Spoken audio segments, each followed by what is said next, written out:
अस्सलामुअलैकुम फ्रेंड्स, आप सबको मेरी तरफ से ज़िलहज बहुत बहुत मुबारक हो। आज यकम ज़िलहज है और आज से हम अपने जो है वो व्लॉग स्टार्ट कर रहे हैं। ज़िलहज के हवाले से जो है वो मैं व्लॉग बनाने जा रही हूँ। ज़िलहज के हवाले से कुछ इन्फॉर्मेशन जो है वो मैं आप सब लोगों के साथ शेयर करूँगी। ठीक है, ज़िलहज व्लॉग्स में ज़ुल्हज्जा के महीने की फ़जीलत क्या है, इसमें हमें किस तरह की इबादत करनी चाहिए, किन चीज़ों से परहेज़ करना चाहिए, अल्लाह ताला के कौन कौन से अस्कार हैं जिनको करने से हमें बहुत ज़्यादा सवाब मिलता है। ठीक है, और अल्लाह ताला का पसंदीदा महीना जो है वो कौन सा है। ठीक है, अल्लाह ताला को अपनी इबादत जो है वो किस महीने में सबसे ज़्यादा किया जाना जो है वो पसंद है। इन सब चीज़ों को जो है वो हम इन व्लॉग्स में डिस्कस करेंगे। सब चीज़ों के साथ साथ लास्ट में हम एक इखलाकी बुराई जो है वो इसको भी डिस्कस करेंगे। तो चलिए स्टार्ट करते हैं अपना व्लॉग। इतनी खूबसूरत अंदाज में कसम नहीं उठाई गई जितनी 10 का दिन, 9 का दिन, 10 की रात की कसम उठाई। अल्लाह के नबी सल्लल्लाहु अलैहि वसल्लम ने फरमाया कि इन 10 दिनों में अल्लाह ताला को जितनी इबादत पसंद है और किसी दिनों में पसंद नहीं। इसमें कोई शक नहीं कि इन 10 दिनों में सबसे बड़ी इबादत जो है वो हज है। अल्लाह ताला जिसको नसीब फरमाए, जिसके मुकद्दर में हो। अरफात की एक दिन की हाज़िरी 10 लाख हाज़िरियों के बराबर है और 1 लाख इबादत के बराबर है।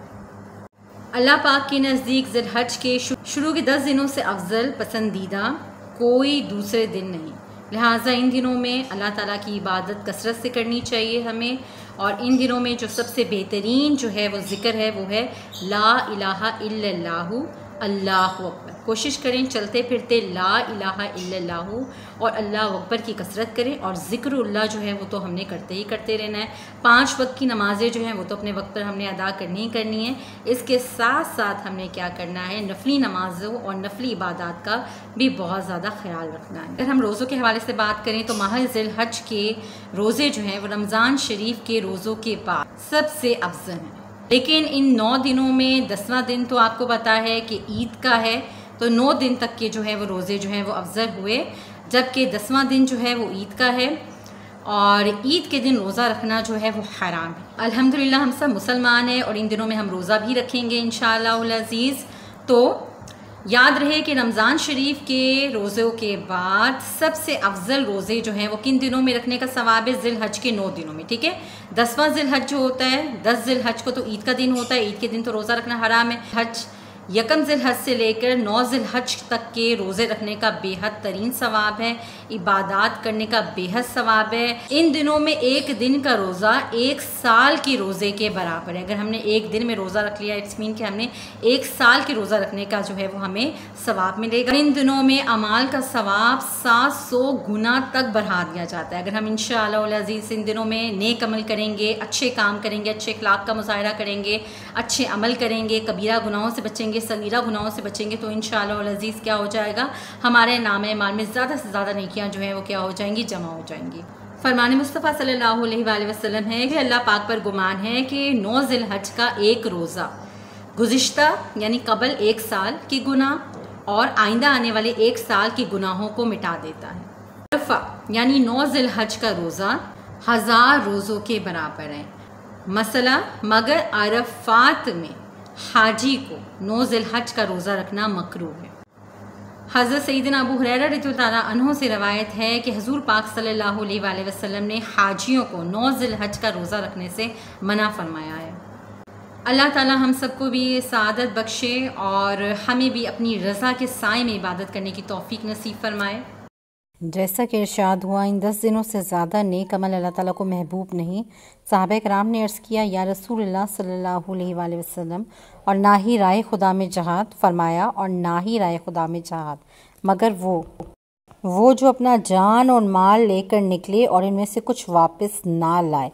यानी इन 10 दिनों में सिर्फ वो मुजाहिद अफजल होगा जो जान और माल कुर्बान करने में कामयाब हो गया।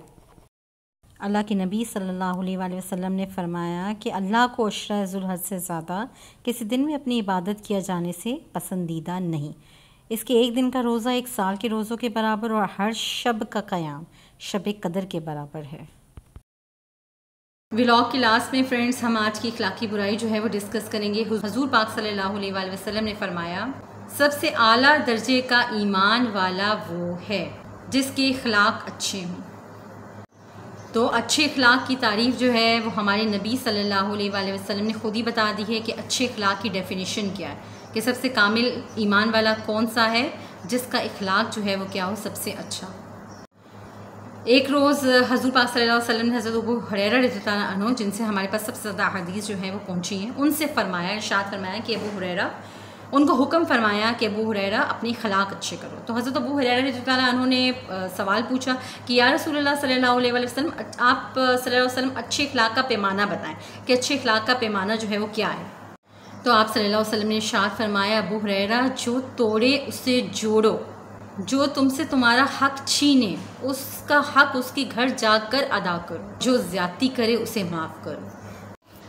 खलीफा दोम हज़रत उमर फ़ारूक रज़ियल्लाहु अन्हु ने फरमाया, सुन लो, कामिल मुसलमान वो है जो किसी को धोखा ना दे और ना ही किसी को दुख पहुंचाए। अफसोस हमारे माहौल में इबादात गालिब हैं जबकि इखलाक मगलूब है। तो लंबे लंबे नफल, तहज्जुद, हर साल हज करना बहुत अच्छी बात है, बहुत ही अच्छी बात है, इसका सवाब बहुत होता है, अल्लाह ताला को पसंद है, अल्लाह ताला जो है वो राज़ी होता है इन सब चीज़ों से। लेकिन कमाल इबादत का नहीं, कमाल है इंसान के अच्छे अखलाक का। जैसे कि नबी करीम सल्लल्लाहु अलैहि वसल्लम ने फरमाया, मीठा बोल बोल और खाना खिला। मेरे प्यारे दोस्तों, अगर किसी के दिल में जगह बनानी है, किसी के दिल में घर बनाना है, तो मीठा बोल बोलें। खुदारा ताना ज़नी से परहेज़ करें, क्योंकि ताना वो वाहिद चीज़ है जिसको देने से दूसरे के दिल में आपके लिए नफ़रत पैदा होती है, मोहब्बत पैदा नहीं होती। मोहब्बत क्या है? जैसे कि हमारे आका हज़रत मोहम्मद मुस्तफ़ा सल्लल्लाहु अलैहि वसल्लम ने हमें फरमाया ना और समझाया कि क्या करो, मीठा बोल बोलो। किसी से भी बात कर रहे हो, किसी से भी बातचीत कर रहे हो, मीठे लहजे में करो, ठीक है। हर इंसान को स्पेस दें, ये उसका बुनियादी हक है। ताना ज़नी से परहेज़ करें, क्योंकि ताने देने से इंसानों के दिलों से जो मोहब्बत होती है वो आहिस्ता आहिस्ता करके ख़त्म हो जाती है। लोग हमारी रिस्पेक्ट कर रहे होते हैं, लोग आपकी रिस्पेक्ट कर रहे होते हैं, ठीक है, क्योंकि वो उनका अपना अखलाक होता है कि इंसान को ज़बान बंद करनी है, इंसान को एक्स्ट्रा बात नहीं करनी। लेकिन इन सब चीज़ों के साथ साथ अगले इंसान के दिल में हमारे लिए क्या होती है, मोहब्बत ख़त्म हो जाती है। और इंसान का, मुसलमान का जो दिल दुखता है, उसका अलग जो है वो अल्लाह ताला जो है वो गुनाह जो है वो हमारे नामा माल में लिखा जाता है। तो अल्लाह ताला जो आज हमने अखलाकी बुराई जो है वो पढ़ी है, सीखी है, उस पर हमें अमल करने की तौफीक नसीब फरमाए कि अगर हमारे अंदर भी ये ख़राबी है कि हम भी किसी को ताना दे रहे हैं, ठीक है, हम दूसरों को स्पेस नहीं दे रहे हैं, हम भी किसी को ताना दे रहे हैं, बातें सुना रहे हैं, तो अल्लाह ताला हमारे अंदर से भी ये अखलाकी बुराई जो है वो निकाल दें। अल्लाह ताला इन मुबारक 9 ज़िलहज, अल्लाह ताला इन मुबारक 10 दिनों के सदक़े में हमारी अखलाक को बहुत बेहतरीन अच्छा कर दे।